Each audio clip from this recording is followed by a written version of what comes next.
Let's talk now to Martin Dean. He's the former regional coordinator for the Hull and East Yorkshire Green Party and can speak up for trees. Martin, morning. Thanks for coming on. Good morning. Yes, pleasure. Are we doing enough to green our urban environments?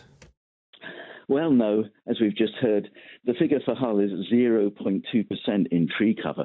So if we times that by five times the number of trees in Hull, we'd reach 1%.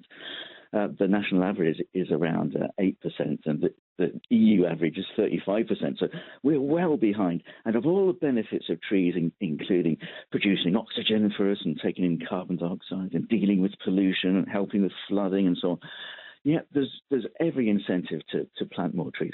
So why have we done so badly in Hull? Well, it's a city with the various requirements of a city, and we just presumably haven't had our eye on the ball over the years. But we can make a difference. There's the Hull Friends of the Earth group working on this, as well as the area Green Party. There's a foundation in the area, Plant a Tree Today, which is run by Dr. Andy Steele, who's back in the city now after planting loads of trees in Thailand and different parts of Asia. So there's work also with Hull City Council, and all these people want to work with schools and businesses and volunteers in the area and plant as many trees as we can over the next coming years. Well, it's just interesting. There's been a lot of development. There's been a lot of renewal, yet there hasn't been much tree planting as part of that. Does it feel like a missed opportunity to you?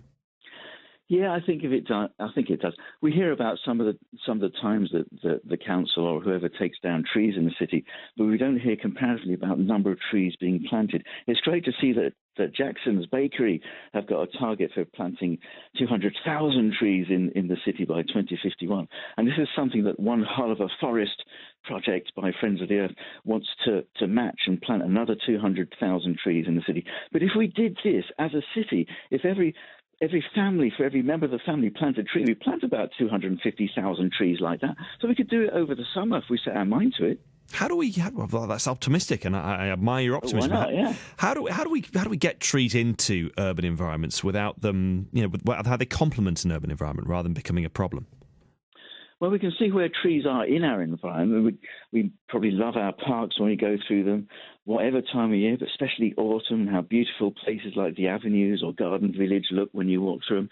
And I think a lot of our residential areas are missing trees and tree planting and the shade and the beauty those bring.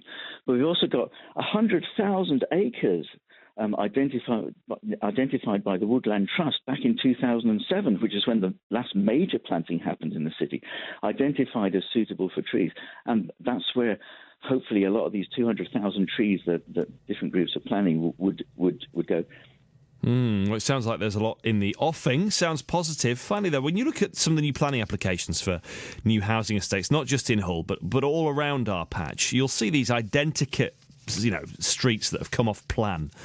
It could be anywhere in the country. There's no local character to them, but there's very little in the way of foliage or tree cover either. How are developers still allowed to get away with that?